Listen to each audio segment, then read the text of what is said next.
It's for matrix. And this is for matrix. So, this is a terminal. We're looking for the terminal. Instead of using the bracket, we will be using this absolute value. Using this absolute value, it means that you are looking for the determinant of these matrices.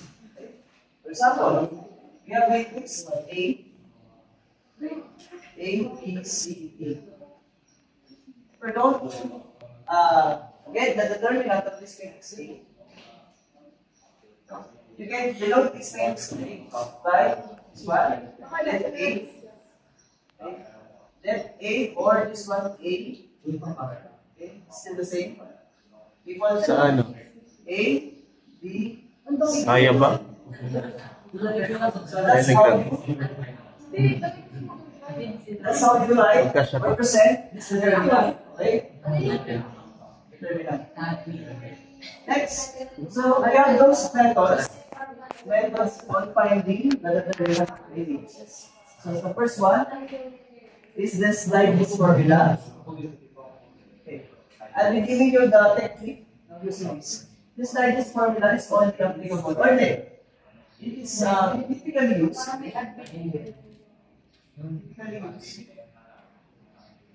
In a second order or two by two matrices.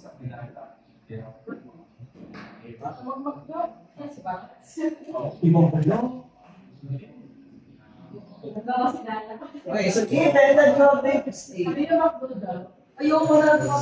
its element are as follows. You have A, B, C, and D.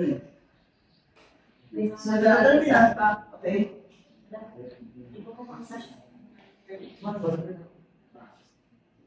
The determinant of this matrix A is equal to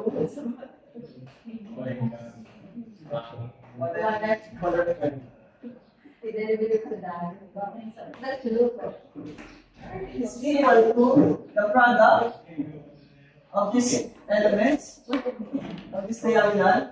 We have 8 minus 3 and subtract it to the product of this one. This element is diagonal. We have minus 3. So that's how you get the determinant of the matrix of A2 by 2 matrix using the Leibniz formula. For example, another example, so we have matrix B equals to 1, 2, 3, and 4. To get the determinant of this matrix B, 1, 2, and 3, and 4. Simply get the product, okay? 1 times 4 and subtract it by this product. We have 3 times 2. So the answer will be 4 minus 6. So simply, so this matrix 2 is the determinant of this matrix B.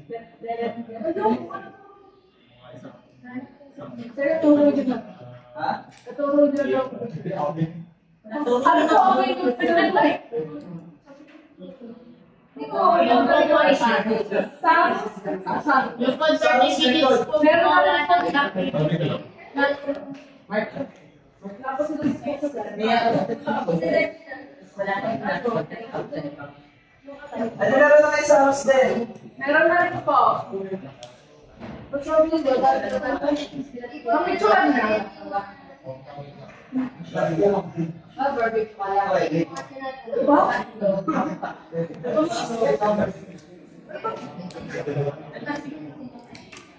Lahat ng spirit.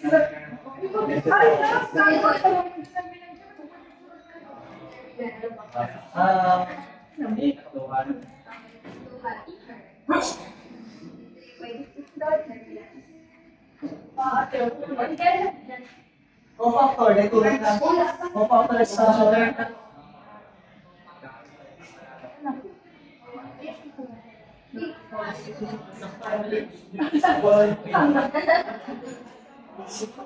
actually, other methods lang.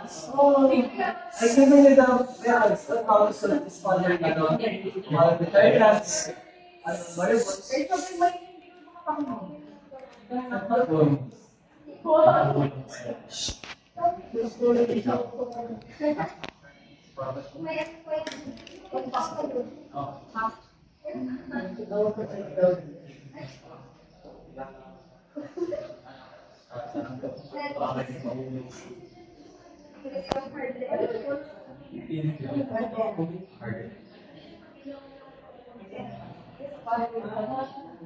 So we have this compactor extraction, one of the methods in finding the determinant.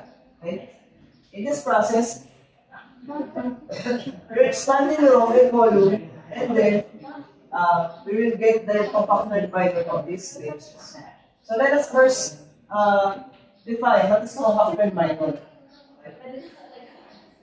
Compactor. So this compactor, its formula will be Cij equals to -1 raised to 1 plus I plus J times Fij.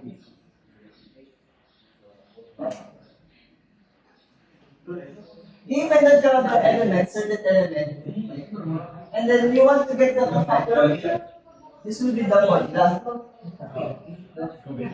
Compactor simply denoted as Cij equals to -1 raised to I plus J times Mij.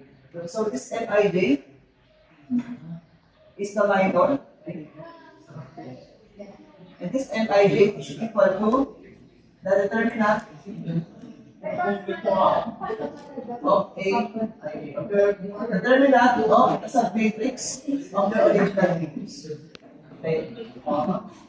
To give you an example, so for example, we have this given matrix A. 1, 2, 3, 4, 5, 6, 7, 10.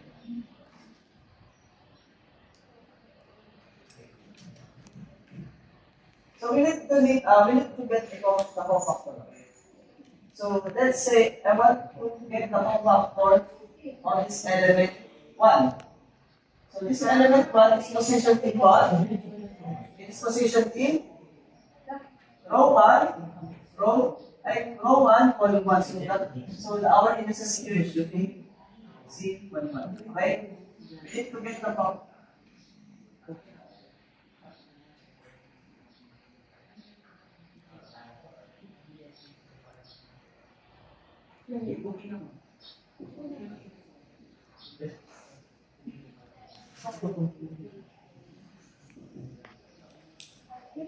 Okay, may follow the formula. C11, okay, equals to -1 times or raised to I plus J. Our I is equal to 1 and our J is equal to 1 also. Times N Ij or simply N11. As for our N11,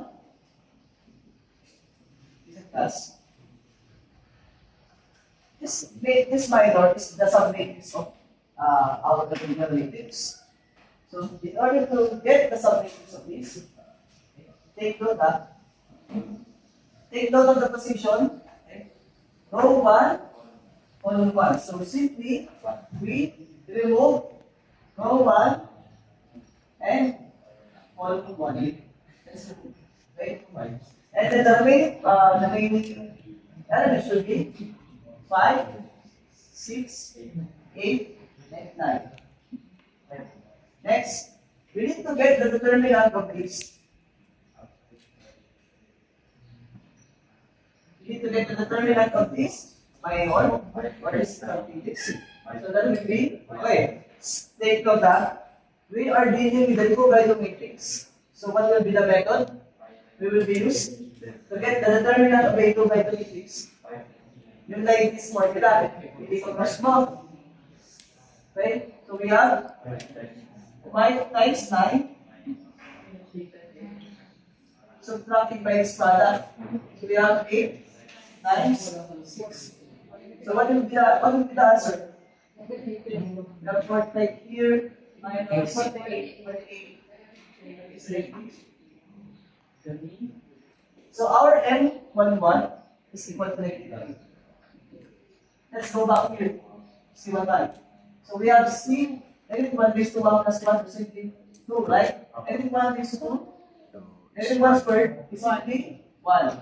Times our minor 1 is negative 3. So we have 1 times negative 3.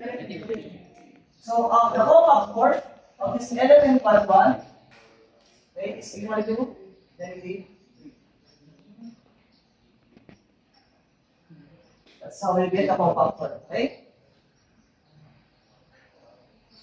Next, we need to get, let's try to get the cofactor of this element A. Try natin. Find the cofactor of A1, which is equal to 0. Try nga. Try nga yun.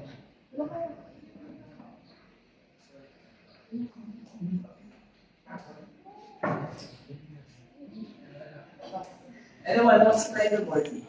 Board here. Sige, class na naman siya. Ito yung maliit. Math. Dali. Oras ko tayo. Ang goal lang natin kayo is maintindihan yung cofactor. Okay.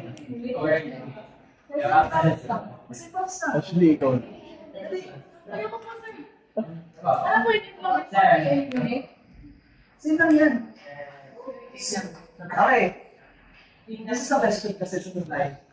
What if our matrix is before by before matrix? So kapag kinuha natin minor, you will get a 3 by 3 matrix. So paano mo kunin yung minor determinant? Diagonal.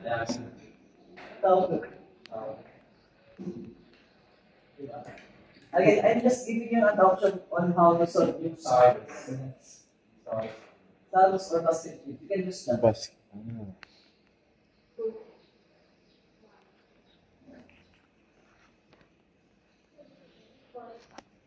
So you have 4, 6, 7.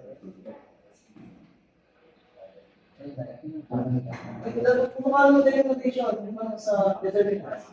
Absolute value.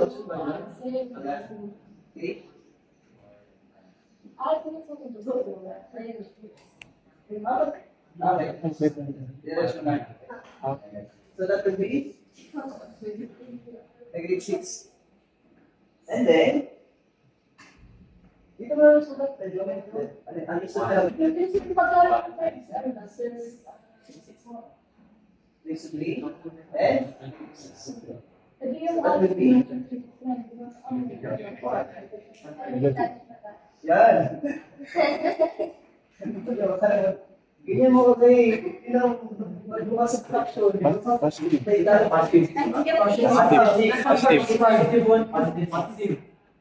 Positive. Negative 1 is negative 1. Negative 1 Negative 1. Negative 1. Times 6. Okay. So that will be the C. Cofactor is A. Just find the cofactor of 2. A13. Equal to 3. Solve.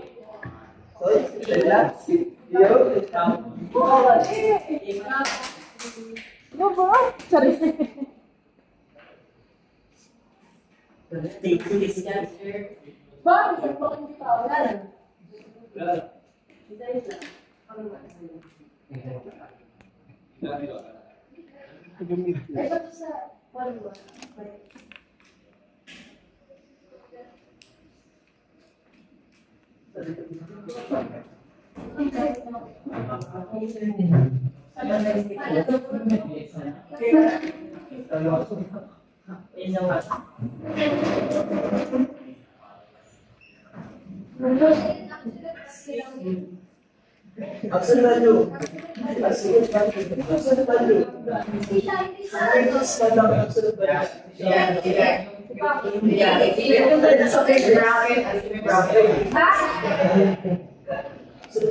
Determinant yan na.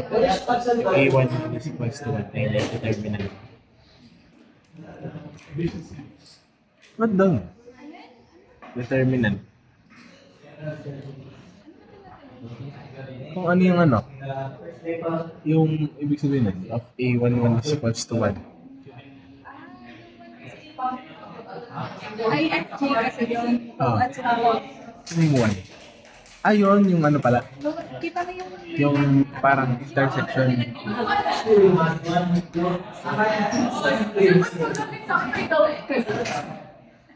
Okay. So now, actually you're doing also the compact expansion. Hindi mo lang alam kailangan nila. Okay? So the goal here, okay, take note na sa, when you're doing this compact expansion, you're expanding the row or column. So in our case, we're expanding the row 1. Diba? Malinaw. Okay. This compact expansion, we're expanding either row or column.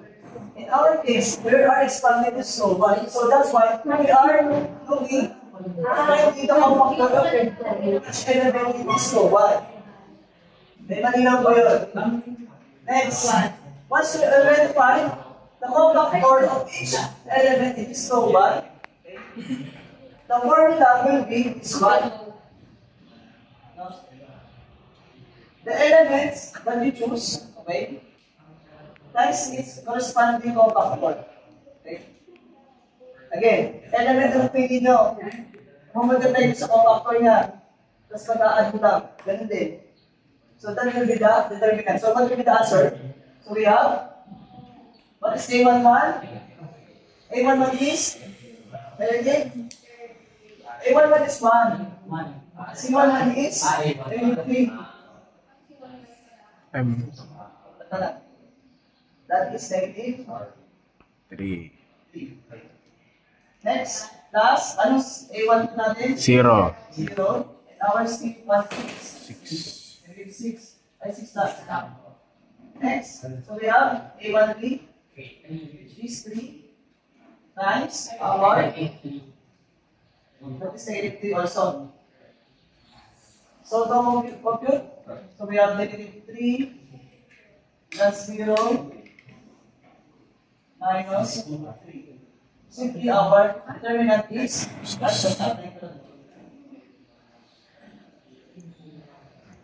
Negative 12. so that will be negative 12.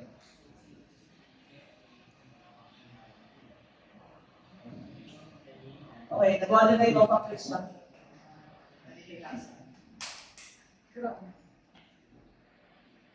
Plus, listen. If we decided to expand this column 2, okay, if we decide to expand this column 2, you will get the cofactor of each element here in column 2. Tapos ganun din magiging ano nyo. Dito din magiging format nyo. Okay? Ganun din magiging format nyo. Element ko dito, multiply mo sa cofactor niya, plus yung element mo dito, multiply mo sa cofactor nito, plus element mo dito, multiply mo sa cofactor nito. Okay. That will be the determinant of this. You will still get the same answer, which is negative 12. Okay? Plus, ito ha. I-try nyo sa total ito. Try nyo mag-solve ito. Okay? This time, choose column, other column or row. Okay? Expand. And the answer should be equal to negative 12. So, negative 12. Okay? So that's the one good example or one good exercise for you. Solve it out. Okay, question. Yan ay pangatlong method ha. Finding the determinant of a matrix. May pang-apat na tayo. Hindi na lang i-focus na lang sa... Hindi ko siya i-focus na lang dito. Kasi our next session should be intended for solving the word problem. So, 6 na tayo. Question so far? Wala? Malinaw? Kinakabahan ba kasi? Talagang yung energy. Okay ba kayo?